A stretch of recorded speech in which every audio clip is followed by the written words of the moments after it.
Herhangi bir trafoda bir problem çıktığında yedek trafolar devreye girebilsin.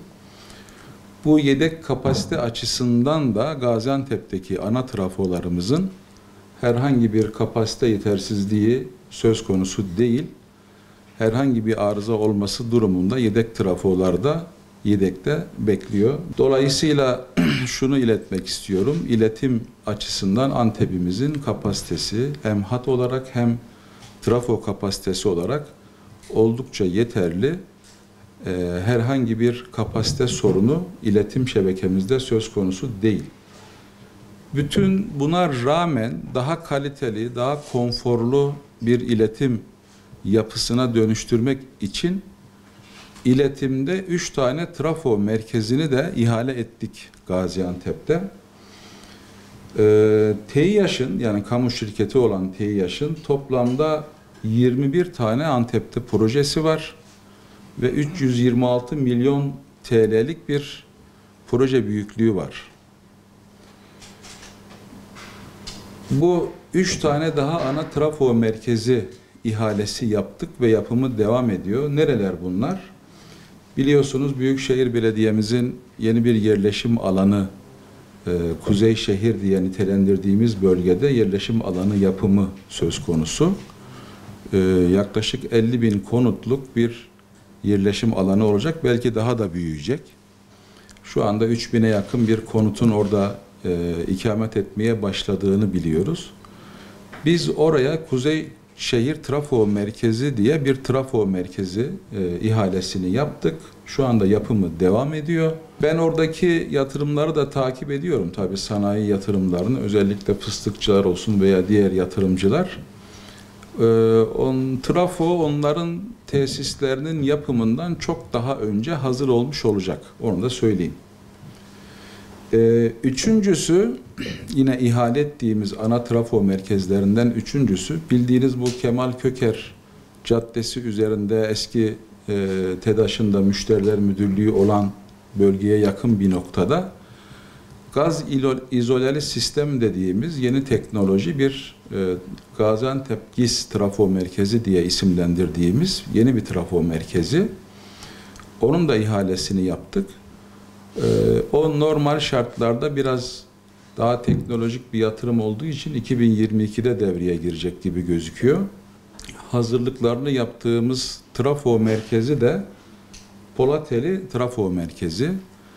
Bildiğim kadarıyla aynı trafo Şahinbey OSB için de hizmet verebilecek noktada, lokasyonda. Dolayısıyla bu trafo merkezinin de ihalesini çıkmak üzereyiz TİAŞ olarak. Yine oradaki OSB kurulmazdan önce de o trafo merkezini orada hazır etmiş oluruz diye planlıyoruz. Biz şunun önünü açarak bütün Türkiye'de, Gaziantep'te de tüketiciler kendi tüketimlerini kendileri karşılayabilsinler. Kendi güçleri, bağlantı güçleri oranında bu mevzuatı oluşturduk. Dolayısıyla bilgi sahibisinizdir, mutlaka takip ediyorsunuzdur. Özellikle enerji tüketimi yüksek olan sanayicilerimiz çatılarında kendi tüketimlerini karşılamaya yönelik güneş santrali kurmak suretiyle kendi tüketimlerinin en azından bir kısmını karşılayabiliyorlar. Bu tüm tüketiciler için geçerli aslında. Konut abonelerimiz dahi, mesken abonelerimiz dahi kendi tüketimlerini karşılamaya yönelik çatılarında kendi güçleri kadar güneş paneli kurmak suretiyle elektrik tüketimlerini karşılayabiliyorlar. Hatta ve hatta bu karşılamanın ötesinde aylık mahsuplaşma yapıyoruz. Bu ay diyelim ki 100 kilowatt saat tüketmiş ama 120 kilowatt saat üretmiş ayın 1'inden ayın 30'una kadarki süreçte. Neticede şebekeye verdiği daha fazlaysa, üretimi daha fazlaysa o fazla miktarın da bedelini alabiliyor. Öyle bir mekanizma söz konusu. Gaziantep ilimizde de bu özel şirketler tarafından yapılıyor. Özel şirketler bu dağıtım şebekesini hem yatırımlarını yapmak, hem bakımlarını yapmak, hem işletmek suretiyle bütün müşterilere kaliteli hizmet sunmak zorunda. Onlar özel şirketler aracılığıyla yapılıyor olmakla birlikte bakanlık olarak ve EPDK olarak bunlar denetleniyor ve bu kaliteye ulaşamadıkları takdirde de birçok cezai yaptırımları var.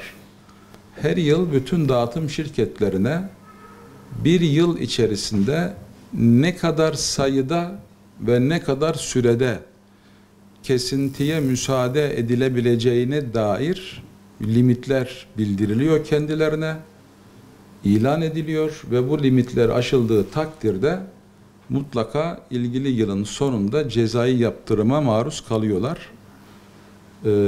Dolayısıyla dağıtım şirketleri bu enerjiyi kaliteli olarak dağıtmadıkları, gereken yatırımları yapmadıkları takdirde gerekli cezai işleme maruz kalıyorlar. Bunun bütün kamuoyu tarafından tekrar, hatta bilinmesinde fayda var. Hatta kaliteli hizmet sunmadıklarından dolayı kendilerinden kaynaklanan bir sebeple bir cihaz yanması veya bir cihazının hasar görmesi söz konusu olduğunda bu hasarı da, maliyetini de karşılamak zorundalar.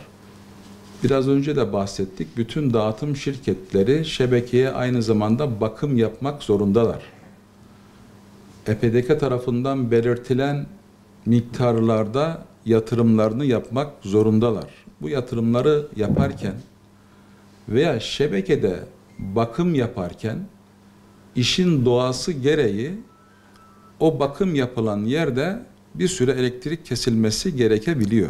Bu işin tekniğinden kaynaklanıyor veya yeni yatırım yapılmış. Yeni yatırımın devreye alınabilmesi için bir aktarma yapılması lazım. Bir süre enerji kesintisi gerekebiliyor.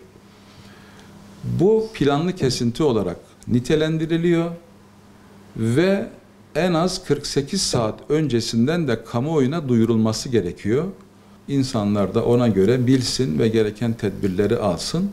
Ama her zaman gerek TİHAŞ'tan kaynaklanacak olan, gerek dağıtım şirketlerinden kaynaklanacak olan bu çalışmalarda talimatımız şudur: bu planlı kesintilerde en ölü zamanları mümkün mertebe seçeceksiniz.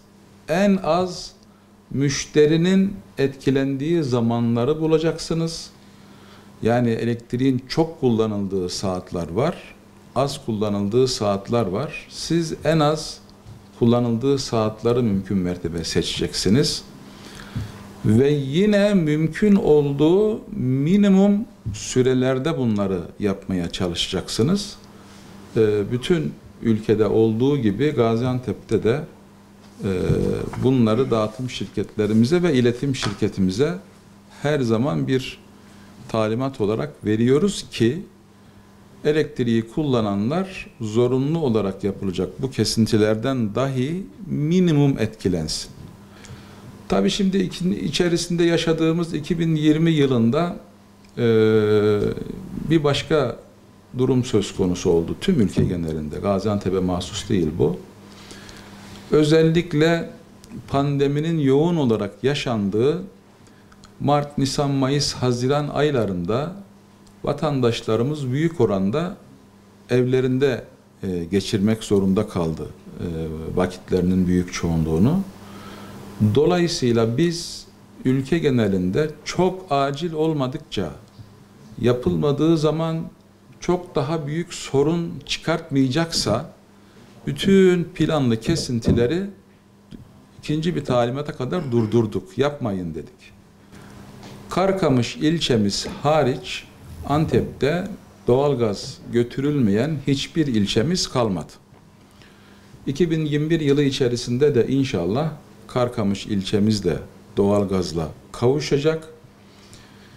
2021 yılı sonunda bütün ilçeleri doğalgaza kavuşmuş il sayımız 9 olacak. 9 ilimizde bütün ilçeleri doğalgaz hizmeti götürülmüş Türkiye genelinde. İşte bu 9 ilimizden bir tanesi de Gaziantep. Şu anda bir tek Karkamış'ta gaz götürülmedi. O da bu sene götürülecek.